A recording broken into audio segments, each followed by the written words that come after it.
अमेरिकी federal reserve ने ब्याज दरों में 0.75 पॉइंट की बढ़ोतरी का ऐलान किया है। ये 28 साल में सबसे बड़ा इजाफा है। ये कदम तब उठाया गया है जब अमेरिका में महंगाई 40 साल में अपने सबसे ऊंचे स्तर पर पहुंच गई है। मई में ये 8.6% दर्ज की गई थी। ऐसे में महंगाई पर काबू पाने के लिए अमेरिका के केंद्रीय बैंक ने यह कदम उठाया है। ब्याज दर बढ़ने से लोन महंगे हो जाते हैं, इससे लोगों के खर्च करने की क्षमता भी कम हो जाती है। ऐसे में मांग घटती है और चीजों की कीमतें गिरनी शुरू हो जाती है। एक पहलू यह भी है कि महंगाई को रोकने के लिए यूएस फेड जब ब्याज दर बढ़ाता है तो डॉलर मजबूत होता है। इसलिए ब्याज दरें बढ़ने से भारतीय करेंसी रुपए पर संकट के बादल मंडरा रहे हैं। यूएस फेड की बैठक से पहले ही ब्याज दरों में बढ़ोतरी के अनुमान के चलते दुनिया भर के शेयर बाजारों में गिरावट देखी गई थी।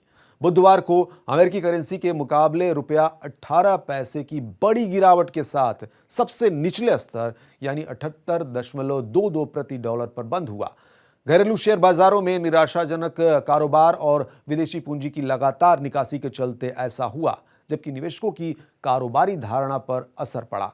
जब अमेरिका में ब्याज दरें कम रहती हैं तो एफपीआई निवेश के रूप में उभरते बाजारों में काफी मंदी आती है और इससे शेयर बाजारों में मजबूती आती है। आमतौर पर अमेरिका में ब्याज दर बढ़ने पर दुनिया भर के देश अपने यहां भी ब्याज दरों में बढ़ोतरी करने लगते हैं।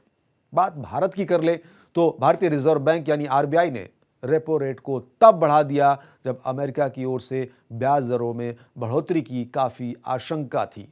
अमेरिकी फेडरल रिजर्व की नीतिगत दर में बढ़ोतरी के बाद वैश्विक बाजारों में नरमी रही, जिसका असर घरेलू बाजार पर भी पड़ा।